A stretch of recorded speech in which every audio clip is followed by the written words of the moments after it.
Hey everyone, it's your old Uncle Padrino back again with another new movie review! Yay! Okay, now let's get started.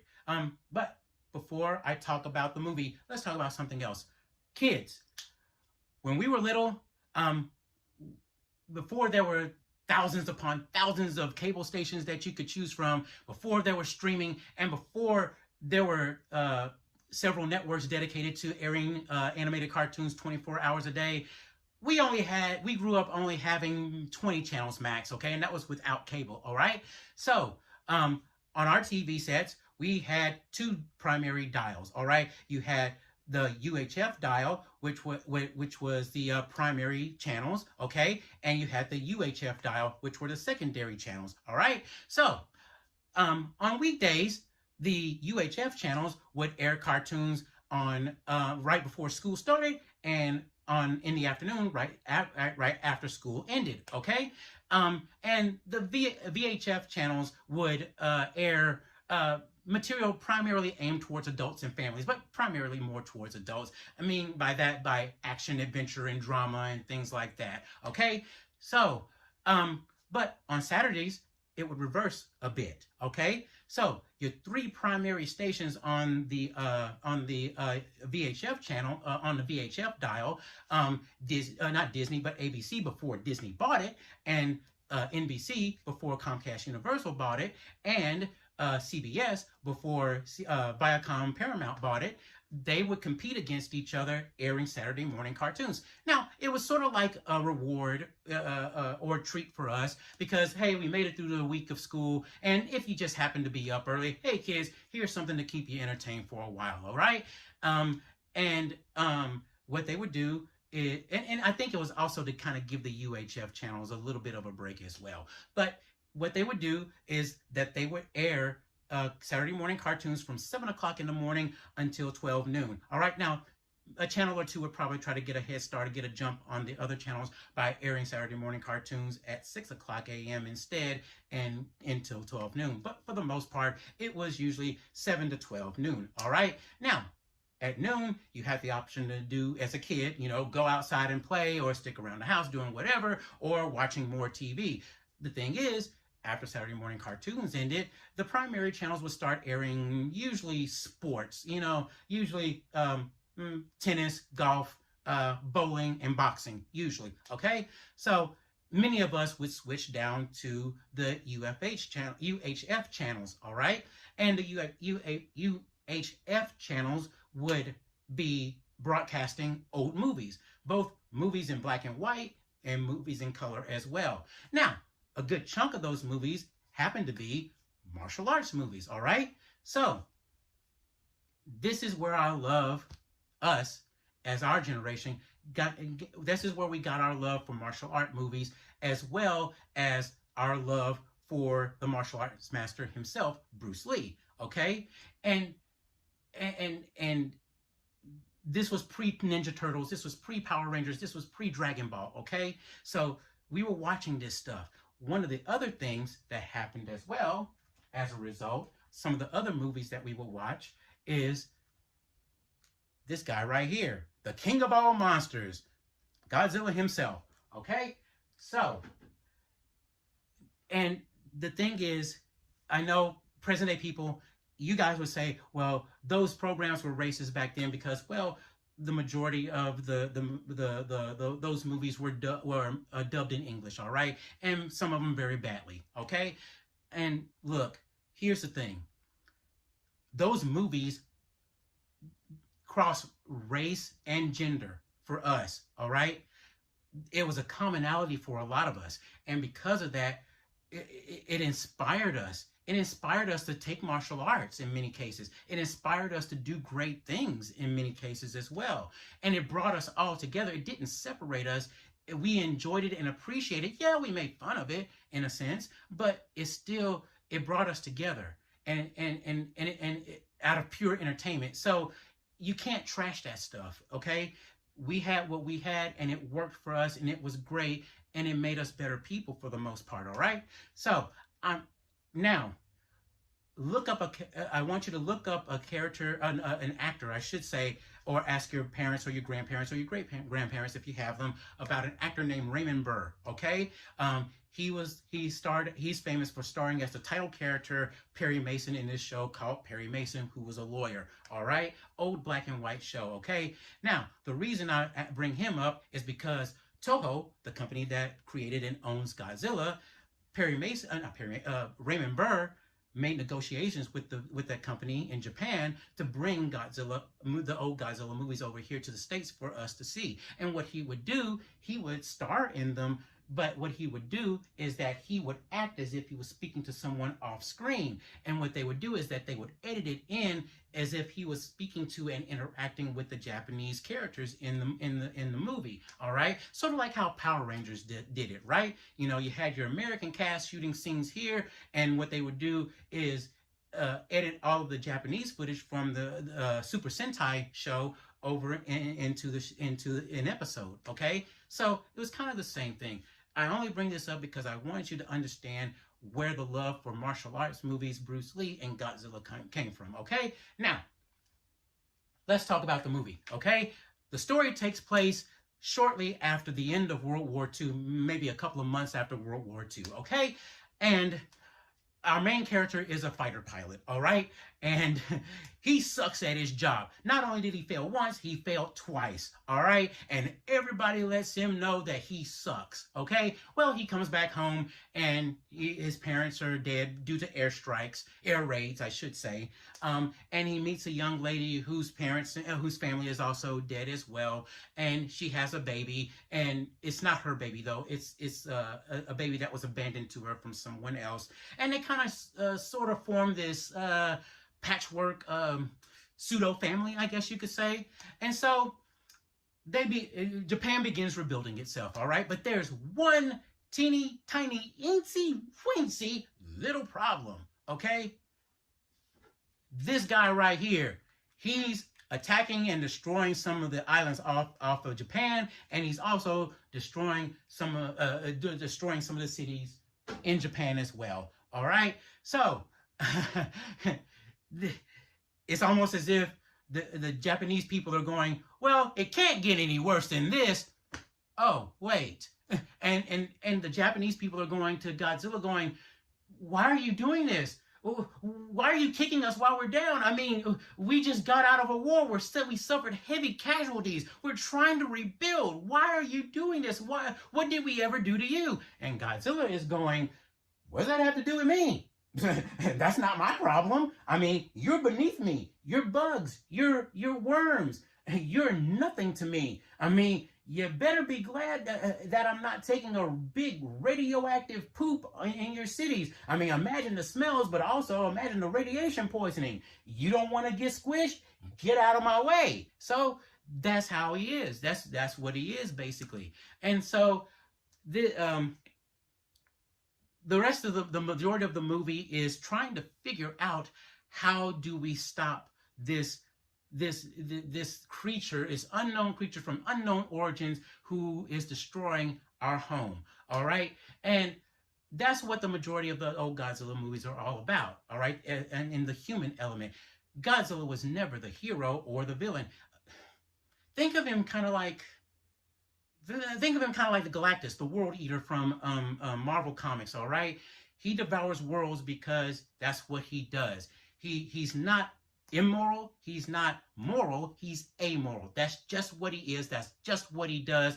Godzilla is the same way. He's a destructive force of nature, and that's what he symbolizes. He's like a hurricane, a tornado, an earthquake, an erupting volcano. He's just a destructive force of nature. And that's what the old Godzilla movies have always been about. Okay? So one of the things, this story has a lot of heart in it, okay? And I really enjoyed the story. The story is about redemption, about forgiveness, about survivor's remorse, or is it survivor's guilt? It's one of the two. It may be both, actually. And rebuilding and persevering through the worst of the worst of times, basically. And there are times when, I mean, man, this story actually kind of has you rooting for the humans to an extent. Now, again, I love Godzilla. I mean, again, he's not evil, he's not bad, he's not good or anything like that. He's just there, okay? But even I have to admit, it's just like, wow, I'm actually kind of rooting for him and rooting for the humans in this. I mean, there's some scenes where the military is firing upon him, and and people are fleeing and whatnot. Military is firing upon them and all with their weaponry and all that sort of stuff, and the people stop running and they look back and go, did they get him? Is he dead? Did they stop him? And in my mind, in the theater, I'm going, why did you stop running? You should still be running. It's like, that was so stupid. And then when the smoke clears, Godzilla sticks his head out and is like, nope, I'm still here. And then that's when I start feeling sorry for the humans at that point, because they were stupid enough to stop. And I'm going, yeah, go get them, Godzilla. Go get them. I don't care about them anymore. But Godzilla is looking at the military and going, hey, what?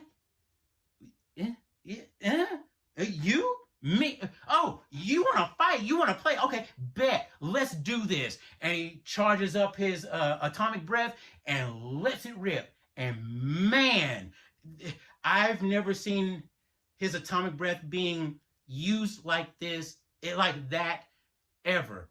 Very genius, a stroke of genius, very creative. It's like, wow, I never would have, I mean, my mouth was on the floor when I saw it the first time. It's like, man, that is so cool. So as far, that's what the movies have always been about. And this movie, I think, is probably one of the best as far as the Godzilla movies go, as far as the past goes. Okay? Now, as far as the character of Godzilla himself, now, we all should know by now, in the old movies, he was a man in a rubber suit, okay? And, in this movie, now, I don't know if they're using practical effects or if they're using if they're using practical effects along with CGI, or if it's just all CGI. But the design of Godzilla himself takes notes from the original rubber suit and adds a little nuance to it, a few things here and there that are probably a little different, okay? But the cool thing about it is that, even the way he walks real slow with the big steps and things like that, So I think that's pretty cool. It's a great callback to the old movies. And of course, there's the roar, right? Now, if I remember correctly, I did read several years ago that the way they produce that sound is an electric guitar, and they have a rubber glove and they scrape the glove across the strings of the guitar. I don't know if that's true or not. I have to do a little research and see if that actually works or not. But I think it's a very creative idea. How would a monster like that sound that's radioactive? Makes sense to me. Now, they do use the sound, but it's buried under several layers of other sounds on top of it. One, primarily to make the sound larger and louder, grander than what it really is, okay? So, you got that there. You also have a callback, of course, to the classic Godzilla theme with the, I don't know if it would be trumpets or if it would be horns or not, but the bum, bum, bum, bum, bum, bum. So that's there as well. So with Godzilla, the way Hollywood has always treated him, they almost treat him and they try to make him look realistic or be more realistic, And I don't really care much for that, in all honesty.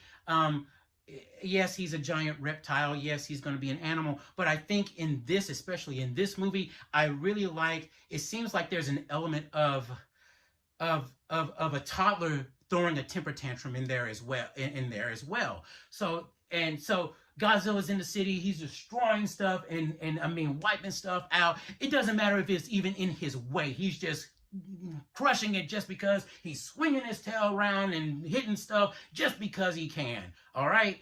And so I really like that element to him, because again, it gives him somewhat of a little bit of a personality there. And kind of like a toddler, throwing a temper tantrum. I mean, when you know he's pissed, I mean, you see his face sometimes, it's like, oh crap, he is mad. So, uh, I like those little elements. I mean, and like a toddler as well, you know, how they're throwing things around and stuff like that. Well, Godzilla does the same thing too. I mean, he'll grab stuff with his mouth and just fling it, and there he goes flying across. It's like, hey, that boat in the harbor. Wait a minute, was that boat in the harbor?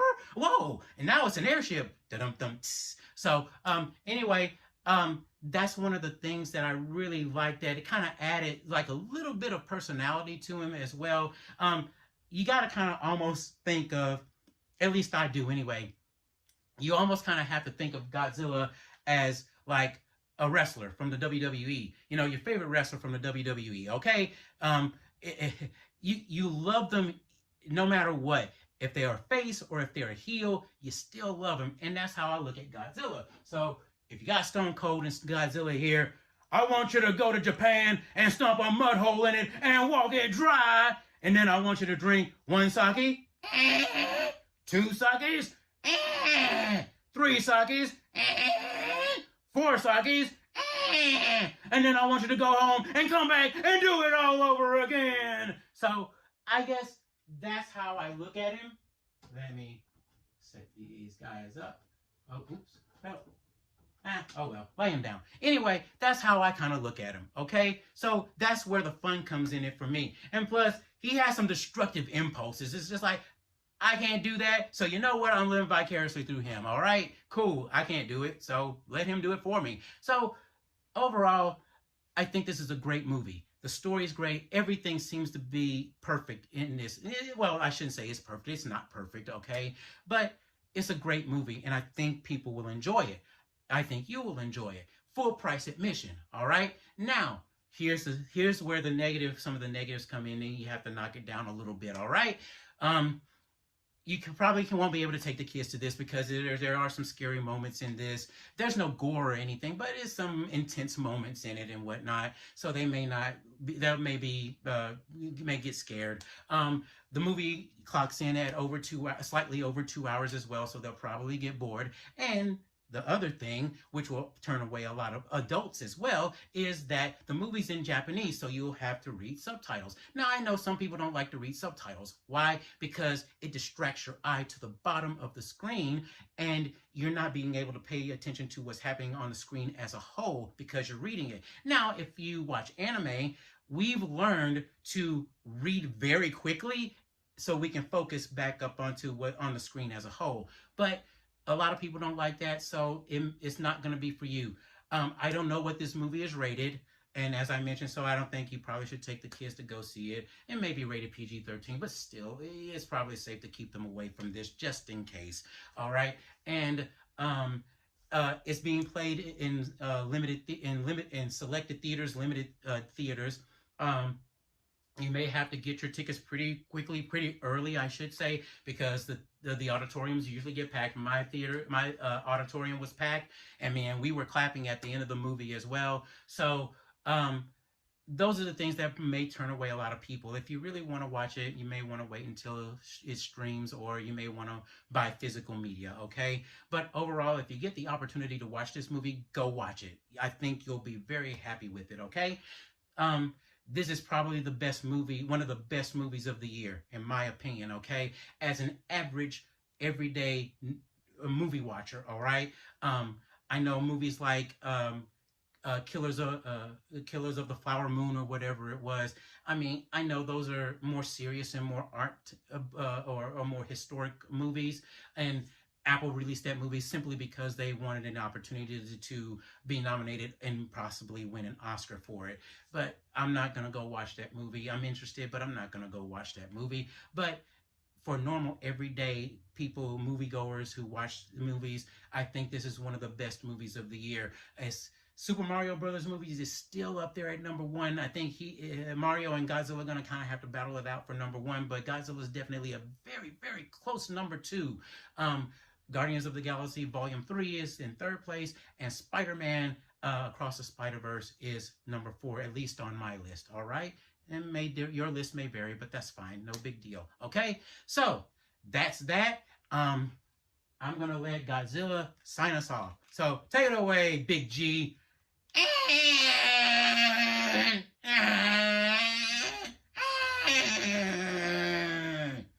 And translation, that means see you next time. Excelsior. Behold the King of Kings.